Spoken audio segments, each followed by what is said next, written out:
Dear viewers, अस्सलाम वालेकुम। आज मैं आपकी तवज्जो उस इंतहाई अहम मामले की जानिब दिलवाना चाहता हूं जिसे जानबूझकर प्लानिंग के तहत, साजिश के तहत आप सबसे छुपाया जा रहा है। मौजूदा हालात, पूरी दुनिया के हालात आपके सामने हैं। सऊदी किरदार, अमरीकी किरदार, हमारा किरदार, तुर्की का किरदार, अफगानी किरदार, इंडिया का किरदार, इसराइल की हरकतें, ये सब आपके सामने हैं।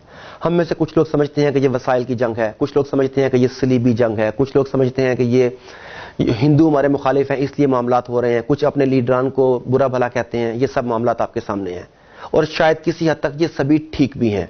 मगर एक बात जो हम सबसे छुपाई जा रही है वो ये है कि 1923 में पहली जंग अज़ीम के बाद इत्तेहादी कुव्वतों ने खिलाफत उस्मानिया के साथ जबरन एक मुआहदा किया।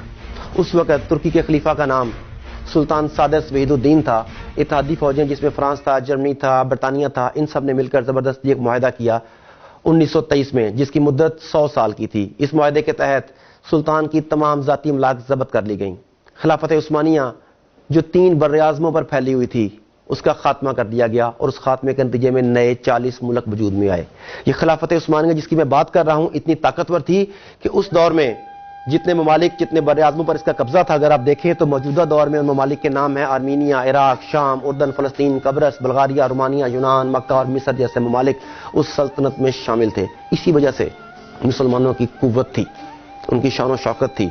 उनके साथ लड़ने से पहले तागूत को सोचना पड़ता था। मगर इस मुआहदे के तहत जो शराइत लगाई गई तुर्की के ऊपर, उन्होंने तुर्की को बांध दिया। वो शराइत क्या थी जरा सुनिए। सुल्तान की ज़ाती अमलाक पर कब्जा, खिलाफत उस्मानिया का खात्मा, 3 बर्र-ए-आज़मों पर फैले हुए खिलाफत के असासों से दस्तबरदारी, तुर्की जो खिलाफत इस्लामिया का मरकज थी उसे सेकुलर स्टेट करार दिया गया। इस्लाम और खिलाफत के ऊपर पाबंदी लगा दी गई। तुर्की के कुदरती वसाइल में पेट्रोल सर फहरिस्त था, पेट्रोल की ड्रिलिंग पर पाबंदी लगा दी गई। तुर्की के साथ जो आलमी बंदरगाह थी है उसका नाम है बास्फोरस। इसकी अहमियत नहर स्वीज जितनी है। तुर्की को पाबंदी लगाई गई और उस पाबंदी के तहत बास्फोरस के इलाके को आलमी मलकियत करार दे दिया गया और तुर्की पर पाबंदी लगाई गई कि आप यहां से किसी किस्म का टैक्स नहीं ले सकते। ये तमाम शराइत लागू करने के बाद इस मुआहदे को 100 साल के लिए लागू कर दिया गया। खिलाफत उस्मानिया जिसका आगाज 1299 में हुआ और 1922 तक इस खिलाफत ने एक अहम रोल प्ले किया। गलतियां भी हुई होंगी डेफिनेटली इनसे, मगर बहरहाल हमें इसके ऊपर नाज था। तो 100 साल का मुआहदा किया गया 1923 से लेकर 2023 तक, जिसमें ये तमाम शराइत थी। अब हो ये रहा है कि 2023 करीब आ गया। जैसे जैसे 2023 करीब आ रहा है, तागूत, यहूद, हनूद, सलीबी सब के सब इस खौफ में मुब्तला हैं कि जब वो मुआहदा खत्म हो जाएगा तो फिर तुर्की आलमी हैसियत बनवाने के लिए क्या क्या कर सकता है। तुर्की की मौजूदा लीडरशिप तैयब एर्दोगान वो भी आपके सामने है। वो जिस तरीके से आलमी मसाइल में दखल अंदाजी करता है, जिस तरीके से अपने आप को मनवाता है। अब बर्मा का मामला देख लीजिए, सबसे पहले कौन गया। कश्मीर का मामला देख लीजिए कौन आवाज उठाता है। फलस्तीन का मामला देख लीजिए, सबसे पहले किसने आवाज उठाई। अमेरिकन प्रेसिडेंट ट्रंप ने जब पाकिस्तान के खिलाफ बयानात दिए तो सबसे पहले वो कौन था जिसने उसकी मजम्मत की। सिर्फ एक नाम आपके सामने आता है, तैयब एर्दोगान। अब तागूत को यह डर है कि वो उस्मानी खून जो है वो कहीं दोबारा से जोश ना मार जाए। ऐसा ना हो कि मुसलमान अपने माजी को पहचान लें, ऐसा ना हो कि अहले तुर्की दोबारा खिलाफत की तरफ गामजन हो जाएं। आपको याद होगा कि तुर्की में फौजी बगावत भी अमेरिका के कहने पर करवाई गई। तुर्की में हालात को खराब करने की मुसलसल कोशिशें की जा रही हैं। ये सब कुछ इसलिए है कि वो लोग डरे हुए हैं कि मुसलमान कहीं दोबारा से इकट्ठे ना हो जाएं। अब आप तैयब एर्दोगान के गुज़िश्ता कई बयानात का अगर जायजा लें तो वो बार बार क्यों कहता है कि 2023 के बाद तुर्की पहले जैसा बीमार तुर्की नहीं रहेगा, तुर्की आलमी सियासत में अपना किरदार अदा करेगा। तुर्की क्यों बार बार मुसलमानों की मदद के लिए भाग रहा है। यकीनन पुराना खून जोश मार रहा है, पुराने जज्बे रंग ला रहे हैं और ये चीज अमेरिका को, तागूत को, सलीबियों को, इसराइल को, यहूदियों को, हनूद को, सबको बहुत ज्यादा तंग कर रही है। दूसरा काम जो अमेरिका हमारे साथ कर रहा है, तागूत हमारे साथ कर रहा है, वो ये कर रहा है कि मीडिया के जोर पर हमारे ऊपर अमेरिका की सुप्रीमेसी का एक हवा बिठा दिया गया है। हमें यह बताया गया है कि अमेरिका के साथ लड़ना, हत्ता कि अमेरिका के साथ लड़ने का सोचना भी हमाकत है।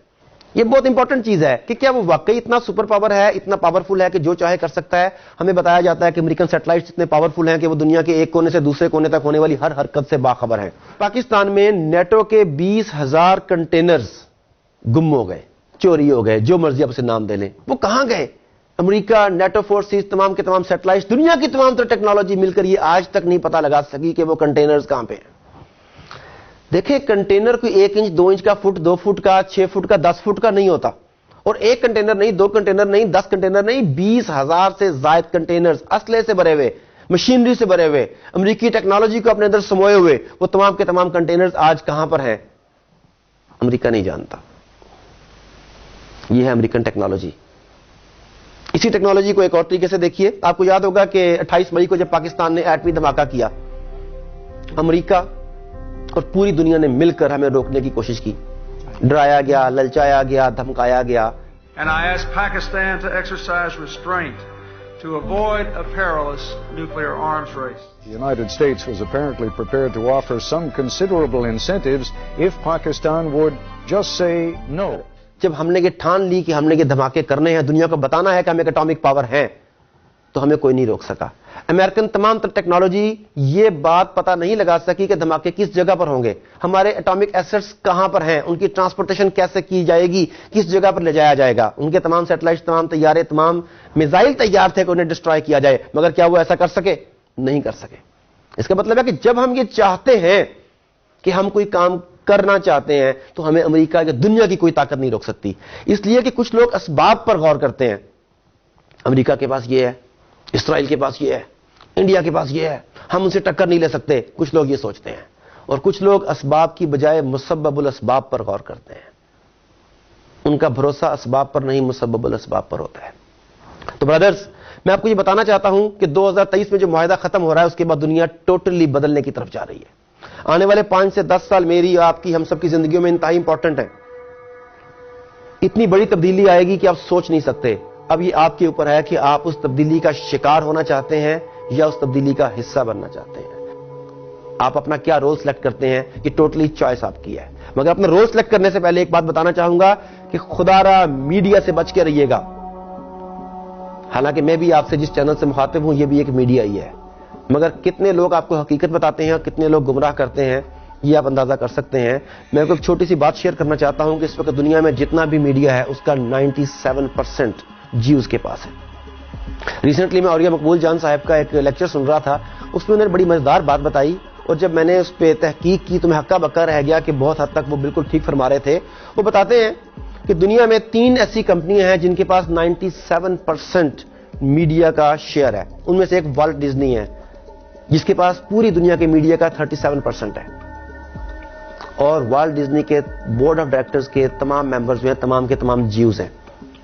دوسری کمپنی روپر مرڈاک، تیسری ٹیری ٹرنرس، اور یہ تمام کے تمام یہودی لوگ ہیں. CNN ہو یا جسے آپ اپنا چینل سمجھتے تھے، الجزیرہ ہو یا کچھ پاکستانی چینلز جنہیں آپ اپنا سمجھتے ہیں، در پردہ انہی کے ایجنڈے پر انہی کے لیے کام کر رہے ہیں. یہ آپ کے ذہنوں کو میڈیا کے ذریعے تسخیر کر رہے ہیں. خدا را اس پروپیگنڈے کا شکار مت ہوئیے. اپنی ذات کے اوپر، اللہ کے اوپر یقین رکھیے. یاد رکھیں اللہ تعالیٰ جب بھی کفار کے ساتھ، طاغوت کے ساتھ آپ کا موازنہ کرتا ہے تو وہ مال و دولت اور اسباب کی بنیاد پر نہیں کرتا، وہ آپ کے ایمان کی بنیاد پر کرتا ہے. اگر آپ ایمان میں مضبوط ہو تو تمہارا ایک دشمن کے 20 پر بھاری ہے. ایمان کمزور ہے تو تمہارا ایک 10 پر بھاری ہے. بالکل گئے گزرے ہو تو تمہارا ایک ان کے 2 پر بھاری ہے. کسی بھی جگہ پر یہ نہیں کہا گیا کہ تمہارے اسباب کے ساتھ تمہاری طاقت کا تعین ہوگا، بتایا گیا کہ تمہارے ایمان کے ساتھ تمہاری طاقت کا تعین ہوگا. اگر آپ آپس میں متحد ہو جائیں، اللہ رب العزت کے اوپر یقین رکھیں، تو یقین مانیے دنیا کی کوئی طاقت آپ کو صفحہ ہستی سے نہیں مٹا سکتی. Thank you very much. السلام علیکم.